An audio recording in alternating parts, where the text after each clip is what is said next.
Firefighters don't typically make a lot of money. Some take on second jobs to help make ends meet.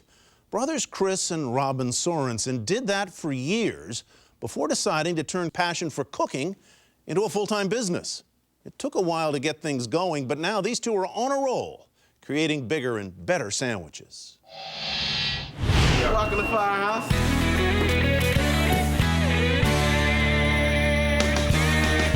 When we opened, something natural that just happened, and one of us would say, "Hey, Welcome to Firehouse." And we're like, man, we're just greeting people. Brothers Robin and Chris Sorensen want everyone to feel right at home when they come to Firehouse Subs. It's been that way since they opened in 1994. It wasn't something we drew on paper. All right, the number 8, the engineer. Smoked turkey. The two former firemen Large turkey? don't get behind the sandwich lines much anymore. Where's the Swiss at, Chief? But they're still hard at work. It's the only way they know, thanks to their parents, who owned an electronics shop for 25 years. Our dad's, he's Mr. Patience, all right? And so he'd come in Saturday morning, and he'd come in your room and flip the light on and say, "I'll be in the car." We had 30 people there. For their dad, the store was a second job. Captain Rob served 43 years on the fire department in Jacksonville, Florida. They don't pay him enough. They don't pay fire and police enough for what they do. In 1960 till the middle 80s, he had 2 jobs. Customer service is a Sorensen specialty. Doing whatever it took and whatever they wanted done, and we didn't charge for that. After probably just over 20 years, they hit their largest year where they broke $1 million in this mom and pop TV shop, which was incredible. When he left home, Chris tried to make it as a rock musician in Washington, D.C., but wound up back in Florida fighting fires for a living.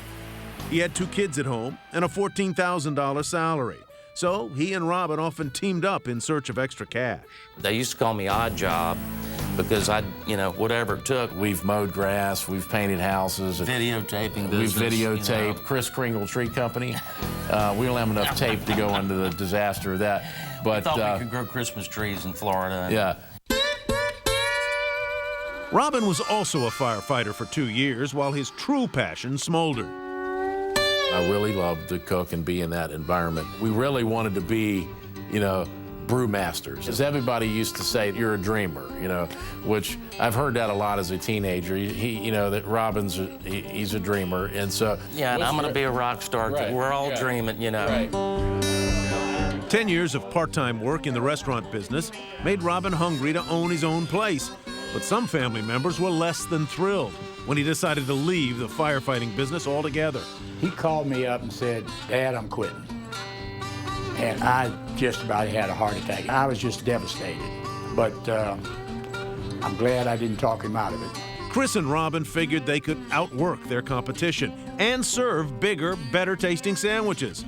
But they also realized that other shops had no real atmosphere. In the fire department, every day, the dinner table was an important place for us to work our troubles out with the stuff we had to see. Everybody loves the fireman. Chris is the creative engine. He got a local artist to paint a mural for the first shop. Now there's an original in every shop.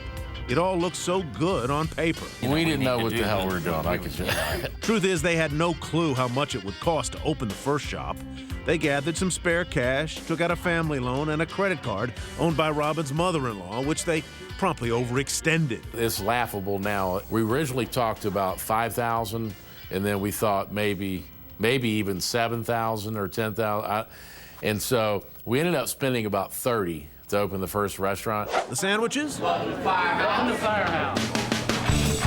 Well, the brothers dream up the steamed combos Firehouse is known for.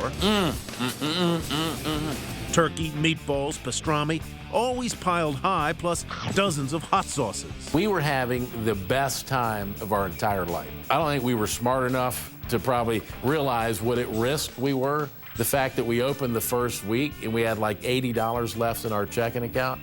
Once they got cooking, it took discipline to reinvest and grow the business. They used to call me Dr. No back then. I'd be like, no, no.